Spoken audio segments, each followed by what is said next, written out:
জঙ্গলের মাঝে একটি কুড়িঘর ছিল। আর সেই কুড়িঘরে থাকতো আলিরি এবং আলিরির দুই ভাই যমজ। আলিরি মেয়ে ছিল আর আলিরির দুই ভাই ছিল ছেলে। দুই ভাইয়ের নাম হাশেম এবং কাশেম। এই আলিরি, আমরা যাচ্ছি ঘাস কাটতে আমাদের আরমান গরুর জন্য, এবং তুই আরমান গরুটা আমরা তুমি যাও যাও, আমি গরুকে দেখে রাখবো। হ্যাঁ, আমার ময়না গরু, আমার সোনা গরুকে দেখবো না কেন আমি? তুই রাখবেন মুড়ি, মজার মজার মুড়ি। যাই যাই, কি আবার মুড়ি নিয়ে এসেছে? তাড়াতাড়ি তুই রাখবেন মুড়ি, মজার মজার মুড়ি। মুড়ি কত করে দিচ্ছ আমাকে একটু বলো, আমি মুড়ি কিনবো, বুঝলে?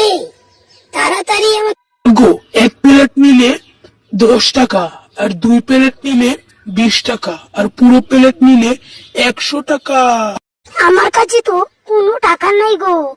একটা বুদ্ধি পেয়েছি, আমাদের এই গরুটা অসুস্থ, সেটাকে বিক্রি করে দেব তোমারটি, আমাকে মুড়ি দিলে। এই গরু, I I I I I I. ওই আলিরি, ওই কিরে আলিরি, তাড়াতাড়ি বাহিরে আয়। গো দাদা, আসছি। কিসের জন্য ডাকছিলে আমাকে? তোমরা একটু আমার কাছে আসো গো দাদা, আমার কাছে তাড়াতাড়ি আসো, তাড়াতাড়ি আসো, আমাদের কাছে তাড়াতাড়ি আসো গো।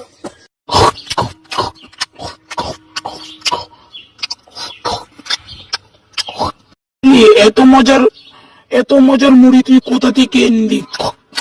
বুঝলাম না তো, আগে বল, তাড়াতাড়ি বল, এই মুড়ি তুই কোথা থেকে আনলি? হ্যাঁ গো দাদা, আমাদের গরুটা অসুস্থ ছিল, তাই মুড়িওয়ালার কাছে বিক্রি করে দিলাম দাদা। সে আমাদেরকে 1 প্লেট মুড়ি দিয়েছে। ভাগ্য আমাদের। হা হা হা। না, এই বাড়ি থেকে আমাদের চলে যেতে হবে। এই আলিরি যেসব শুরু করেছে, না না না, এই বাড়ি থেকে ওকে তুই আমরা চলে যাব। আর এই দিক দিয়ে আলিরি সব শুনছিল। আলিরির হাতে একটা ছুরি নিল, আর একটা ঝাড়ু নিল, আর একটা বেঞ্চ নিল সে।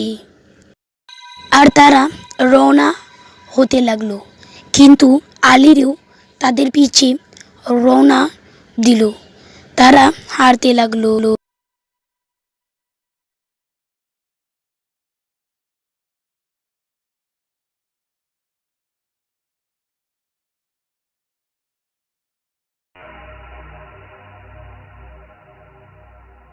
আর তারা যে গ্রামে এসেছিল সেটা কোনো গ্রাম না। আর সেটা গ্রাম না, কারণ সেখানে একটি রাক্ষস থাকতো। আর রাক্ষসী এই গ্রামের সব মানুষ খেয়ে ফেলেছিল, একবারে সব ঘরের মানুষ খেয়ে ফেলেছিল। আর এই রাক্ষসটি অনেক ভয়ঙ্কর এবং হিংস্র ছিলেন এবং অনেক ভয়ঙ্কর ছিলেন। তাও তারা এই গ্রামে আসছিলেন, কিন্তু তারা জানতে পারেনি এই গ্রামে আসলেন কেন। আর সেই সময় তার বোন তাদের সামনে উপস্থিত হলেন। তুই আমাদের সাথে লুকিয়ে চলে এসেছিস, যার জন্য ওই গ্রাম ছেড়েছি, সেই আবার চলে আসলো। তাহলে এসে কি লাভটা হলো আমাদের? বুঝলাম না, তোর মতো একটা বাজে মেয়ে। আলিরি, তুই এখান থেকে চলে যাবি না যাবি, এটা তোর বিষয়, এটা আমাদের বিষয় না। তুই আমাদের হুদাই কষ্ট দিচ্ছিস, বুঝছিস? আর নিশি রাত নেমে আসলো, তখন ঘরের দরজায়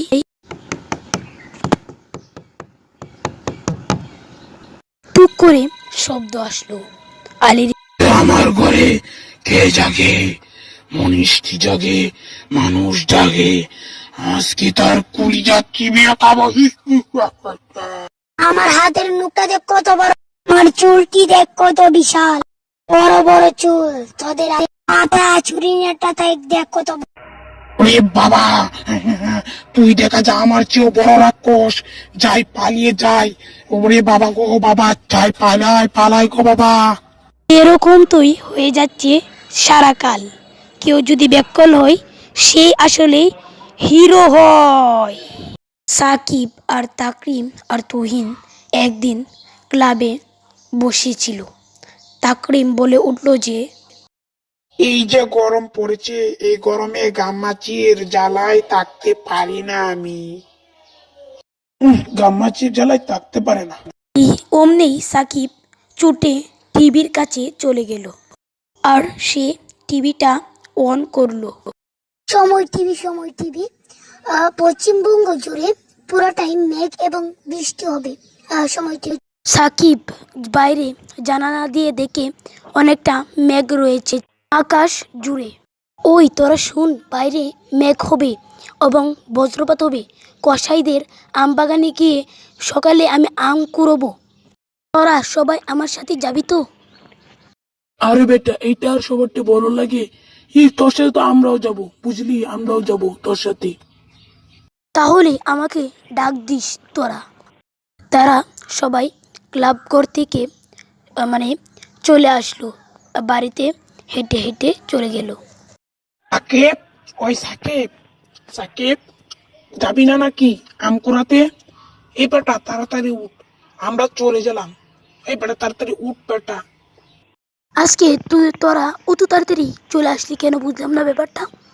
মানে তোরা এত তাড়াতাড়ি চলে আসার লাগে। আচ্ছা চল যাই। আরে বেটা, এত তাড়াতাড়ি চলে আসছি তাহলে সমস্যা কি তোর তাড়াতাড়ি চলতে? সেটা বলে তারা হাঁটা শুরু করলো। তারপর তুহিন ডাইনিতে পরিণত হয়ে গেল আর সাকিব হেবনোটাস হয়ে গেল। সাকিব, ওই সাকিব যাস না, তোর বিপদ হতে পারে। ওই সাকিব যাস না, তোর বিপদ হতে পারে। সাকিব যাস না, তোর ক্ষতি হতে পারে। ওই সাকিব যাস না, তোর ক্ষতি হতে পারে। দিন তোরা আমার জান বাঁচাইছিলে বন্ধু, তোদেরকে খুব ধন্যবাদ। তোরা আমার সারা জীবন বন্ধু হয়ে দেখিস।